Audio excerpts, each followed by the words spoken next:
Salam sukses, bertemu lagi bersama pelatihanbudidayajamur.com. Oke, kali ini saya akan sharing tentang media tanam jamur atau biasa disebut juga dengan backlog jamur.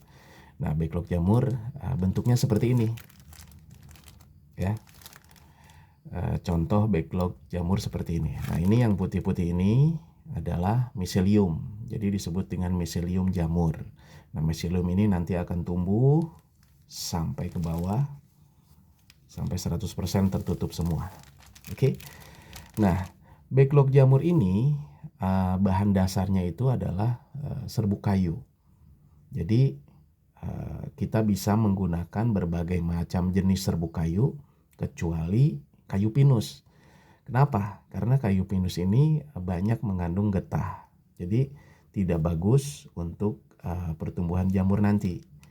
Jadi yang bagus itu seperti serbuk kayu sengon, nah itu bagus, ataupun juga serbuk kayu yang lain, kecuali kayu pinus, ya. Oke, dan di dalam sini juga di backlog ini bukan hanya ada serbuk kayu, tapi juga ada bahan-bahan lainnya seperti dedak, terus juga ada kapur, terus juga ada tepung jagung untuk nutrisinya atau bisa menggunakan tepung tapioka. Nah, semua bahan tadi dicampur dan dimasukkan ke dalam plastik ini, ya. Dan ketika sudah dimasukkan ke dalam plastik, maka media tanam ini atau backlog jamur ini harus disteril. Kenapa harus disteril? Karena untuk menghilangkan mikroorganisme yang nanti akan mengganggu atau menghambat pertumbuhan miselium ini. Jadi kita harus mensterilkan media tanam atau backlog jamur dengan menggunakan autoclave atau drum, ya, dengan kisaran suhu atau temperatur 100 derajat.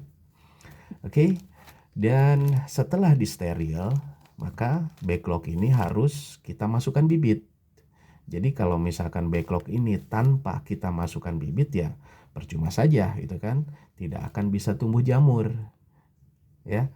Jadi setelah backlog ini disterilkan, maka kita harus masukkan bibit. Nah, bibit ini disebut dengan bibit tebar atau F2.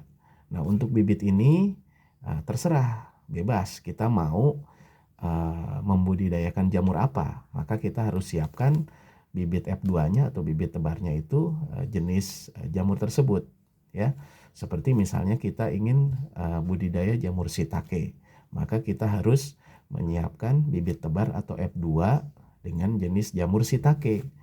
Nah, itu baru kita masukkan ke dalam backlog, ya, di permukaan atas ini kita masukkan. Nah, setelah kita masukkan bibit, maka kita harus menyimpan backlog ini selama 30 hari. Nah, proses penyimpanan ini disebut dengan inkubasi. Jadi proses inkubasi ini adalah proses pertumbuhan miselium atau proses pertumbuhan backlog, ya, setelah diberikan bibit. Nah, seperti ini. Ini pertumbuhan miselium seperti ini, nanti mulanya itu dari atas turun ke bawah. Nah, kisaran sampai kurang lebih 30 hari. Dia akan tumbuh sampai putih ke bawah. Nah, sampai menutupi semua media tanam putih. Nah, kalau misalkan sudah putih semua, sudah tertutup semua dengan miselium, maka backlog jamur ini sudah bisa siap panen, ya. Jadi kalau misalkan ketika proses inkubasi itu ada masalah, misalnya miseliumnya ini ternyata di sini ada tumbuh warna hijau, warna kuning, atau warna hitam, berarti pertumbuhan ini terganggu dan backlog ini terkontaminasi, ya. Jadi dipastikan ketika proses inkubasi itu kita harus perhatikan bahwa tidak ada tumbuh yang lain selain miselium ini, ya. Jadi jangan sampai ada tumbuh warna hitam, warna kuning, warna hijau. Berarti jika ada warna lain selain miselium atau warna putih, berarti itu adalah backlog itu terkontaminasi, dan itu dipastikan bisa menghambat pertumbuhan miselium dan bisa menghambat proses pertumbuhan jamur nanti. Oke. Cukup sekian untuk sharing tentang media tanam jamur atau backlog ini ya. Sampai ketemu lagi nanti di video berikutnya di pelatihanbudidayajamur.com.